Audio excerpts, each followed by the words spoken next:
بسم اللہ الرحمن الرحیم۔ معزز سامعین و ناظرین، السلام علیکم ورحمۃ اللہ وبرکاتہ۔ میں امید کرتی ہوں کہ آپ سب خیریت سے ہوں گے، خوشحال ہوں گے۔ میری دعا ہے کہ اللہ تعالیٰ آپ کو خوش اور آباد رکھے اور آپ پر اپنی رحمتیں اور نعمتیں نازل فرماتا رہے۔ آج کی میری اس ویڈیو کا موضوع ہے بابا فرید الدین گنج شکر، ان کی خاندانی زندگی، ان کا پس منظر، ان کے نام کی وجہ تسمیہ، یہ تمام باتیں آپ جان سکیں گے آج کی اس ویڈیو میں۔ ویڈیو کو لاسٹ تک ضرور دیکھیے گا، اور اگر اچھے لگے تو کائنڈلی چینل کو سبسکرائب کر دیجیے گا اور ویڈیو کو لائک کر دیجیے گا۔ تو بڑھتے ہیں ویڈیو کے موضوع کی جانب۔ ویڈیو کا موضوع ہے بابا فرید الدین گنج شکر۔ بابا فرید الدین مسعود گنج شکر 12ویں صدی کے مسلمان مبلغ اور صوفی بزرگ تھے۔ ان کو قرون وسطی کے سب سے ممتاز اور قابل احترام صوفیوں میں سے ایک کہا گیا ہے۔ ان کا مزار پاک پتن پاکستان میں واقع ہے۔ ان کا خاندانی پس منظر: فرید الدین گنج شکر کا اصل نام مسعود اور لقب فرید الدین تھا۔ آپ کی ولادت 1173 عیسوی بمطابق 590 ہجری میں ہوئی اور وصال 1262 عیسوی بمطابق 666 ہجری میں ہوا۔ آپ کا خاندانی نام فرید الدین مسعود ہے اور والد کا نام کرسم خاتون اور والد محترم قاضی جلال الدین ہیں۔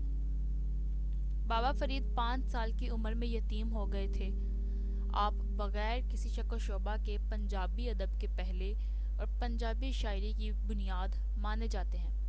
آپ کا شمار برصغیر کے مشہور بزرگوں میں ہوتا ہے جنہوں نے اسلام کی شمع جلائی اور صرف ایک اللہ کی دنیا کی پہچان کروائی۔ بابا فرید الدین 1173 میں ملتان کے قصبے کھوتوال میں پیدا ہوئے تھے۔ کہا جاتا ہے کہ ان کے آبا کابل کے فرخ شاہ کی اولاد میں سے تھے، اور کہتے ہیں کہ بابا فرید کے والد شیخ شعیب سلطان محمود غزنوی کے بھانجے تھے، جو شہاب الدین گوری کے زمانے میں ملتان کے قصبے کھوتوال میں آ کر آباد ہوئے۔ جبکہ بعض روایات کے مطابق ان کے دادا ہجرت کر کے لاہور آئے اور اس کے بعد کچھ وقت قصور میں گزار کر کھوتوال چلے گئے۔ گنج شکر کی وجہ تسمیہ: آپ کی والدہ ماجدہ کرسم خاتون نے پہلی بار بابا فرید کو نماز پڑھنے کی تلقین کی تو کچھ اس طرح سے سمجھایا کہ جب چھوٹے بچے اللہ تعالیٰ کی نماز ادا کرتے ہیں تو اللہ تعالیٰ انہیں شکر کا انعام دیتا ہے، اور جب بڑے ہو جاتے ہیں تو دوسرے بڑے اور مزید انعامات دیے جاتے ہیں۔ بابا فرید الدین جب نماز پڑھتے تو کرسم خاتون چپکے سے ان کے مصلے کے نیچے شکر کی پڑیاں رکھ دیتی، اور بابا فرید وہ شکر کی پڑیاں انعام میں پا کر بہت خوش ہوتے۔ یہ سلسلہ کافی عرصے تک چلتا رہا، یہاں تک کہ ایک مرتبہ ایسا ہوا کہ کرسم خاتون شکر کی پڑیاں رکھنا بھول گئیں، تو اگلے دن اضطراب سے پوچھا کہ اے فرید الدین مسعود، کیا آپ کو کل شکر کی پڑیاں مل گئی تھیں؟ تو بابا فرید نے ہاں میں جواب دیا، تو کرسم خاتون نے اللہ عز و جل کا شکر ادا کیا کہ ان کی لاج رہ گئی، اور اس بات پر بھی خوش ہوئی کہ اللہ عز و جل کی طرف سے انعام دیا گیا۔ تب انہوں نے بابا فرید سے کہا کہ اے فرید الدین مسعود، آپ تو واقعی گنج شکر ہیں۔ آپ کے گنج شکر کے ساتھ لقب ہونے میں چند اقوال نقل کیے جاتے ہیں۔ منجملہ ان کے ایک یہ بھی ہے کہ آپ نے مجاہدہ کا ارادہ کیا، شیخ نے بھوکا رہنا بتلایا، آپ نے روزے شروع کر دیے، جبکہ 3 دن بعد ایک شخص چند روٹیاں لے کر حاضر ہوا، آپ نے اس کو اشارہ غیبی سمجھ کر نوش فرما لیا۔ کھانے کے بعد تھوڑی ہی دیر میں انطلا ہوا اور سب کہہ کے راستے نکل گیا۔ آپ نے اپنے شیخ سے یہ قصہ بیان کیا۔ انہوں نے فرمایا کہ 3 دن کے بعد تو کھایا، پھر بھی شرابی کا کھانا کھایا۔ حق تعالیٰ کا شکر ہے کہ وہ کھانا پیٹ میں نہ رہ سکا۔ اب 3 دن اور بھوکے رہو اور جو غیب سے آئے گا اس کو کھاؤ۔ اب 3 دن اور بھوکے رہو اور جو غیب سے آئے اس کو کھاؤ۔ 3 دن گزرنے کے بعد کچھ نہ آیا۔ ضعف بے حد غالب ہو گیا۔ شدت بھوک میں کچھ کنکریاں اٹھا کر منہ میں ڈال لیں تو وہ شکر بن گئیں۔ شیخ نے یہ سمجھ کر کہ کہیں دھوکہ نہ ہوا ہو، ان کو تھوک دیا۔ تھوڑی دیر بعد پھر شدت بھوک سے مجبور ہو کر کنکریاں اٹھا کر منہ میں ڈالیں وہ بھی شکر بن گئی۔ ایسے ہی 3 مرتبہ ہوا۔ صبح کو حضرت شیخ سے عرض کیا۔ حضرت نے فرمایا کہ بہتر کا کیا وہ کھا لیا۔ اسی دن سے آپ کو گنج شکر کہنے لگے۔ آپ کی ابتدائی تعلیم بابا فرید ملتان میں منہاج الدین کی مسجد میں زیر تعلیم تھے، جہاں ان کی ملاقات جناب بختیار کاکی کی اوشی سے ہوئی اور وہ ان کی ارادت میں چلے گئے۔ اپنے مرشد کے حکم پر بین الاقوامی اور سماجی تعلیم کے لیے قندھار اور دوسرے شہروں میں تعلیم حاصل کرنے کے بعد دلی پہنچ گئے۔ مرشد کی وفات پر ان کو چشتیہ سنگت کا سربراہ بنایا گیا۔ وہ معی الدین چشتی اور قطب الدین بختیار کاکی کے بعد اس کے تیسرے سربراہ تھے اور حضرت محبوب الہی خواجہ نظام الدین اولیاء کے مرشد تھے۔ عظیم صوفی بزرگ تھے جنہوں نے جاگیر ہونے کے باوجود اجودھن یعنی کہ پاک پتن جو اس وقت قبرستان تھا، قبرستان میں اگنے والی جھاڑی سے ڈیلے حاصل کر کے پانی میں ابال کر کھاتے، لیکن کبھی کسی سے مستعار شے لے کر نہ کھائی۔ انہوں نے دیگر علماء کرام، صوفیہ کرام، مشائخ اور درویشوں کی طرح محبت، بھائی چارے، امن و امان اور باہمی میل جول کا درس دیا، جس سے متاثر ہو کر لوگوں نے اسلام قبول کیا۔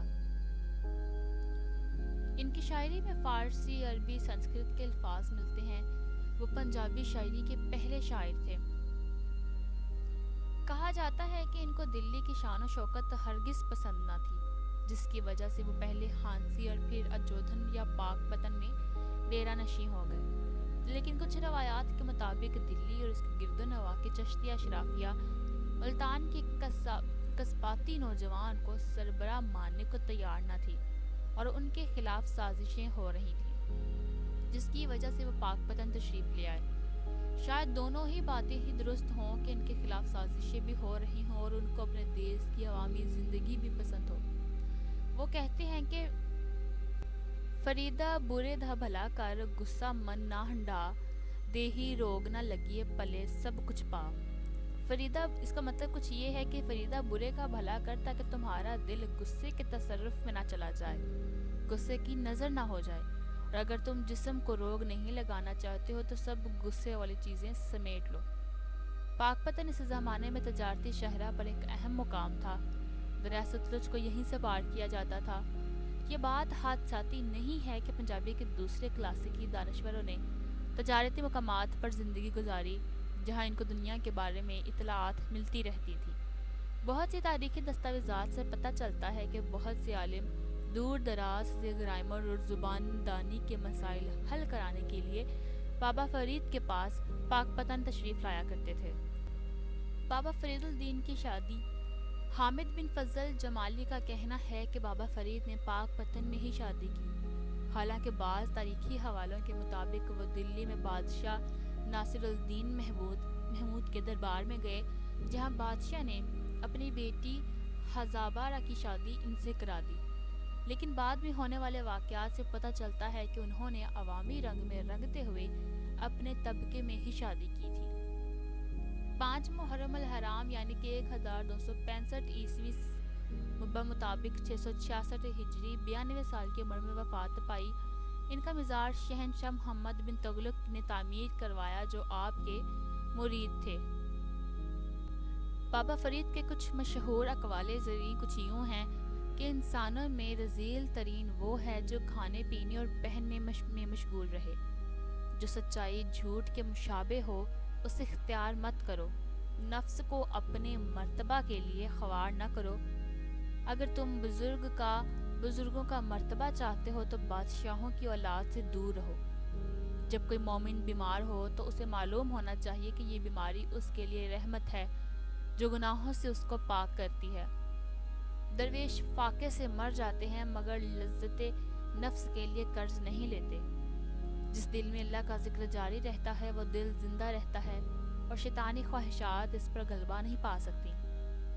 وہ شے بیچنے کی کوشش نہ کرو جسے لوگ خریدنے کی خواہش نہ کریں۔ اچھائی کرنے کے لیے ہمیشہ کسی بہانے کی تلاش میں رہو۔ دوسروں سے اچھائی کرتے ہوئے سوچو کہ تم اپنی ذات سے اچھائی کر رہے ہو۔ ہر کسی کی روٹی نہ کھا بلکہ ہر شخص کو اپنی روٹی کھلا۔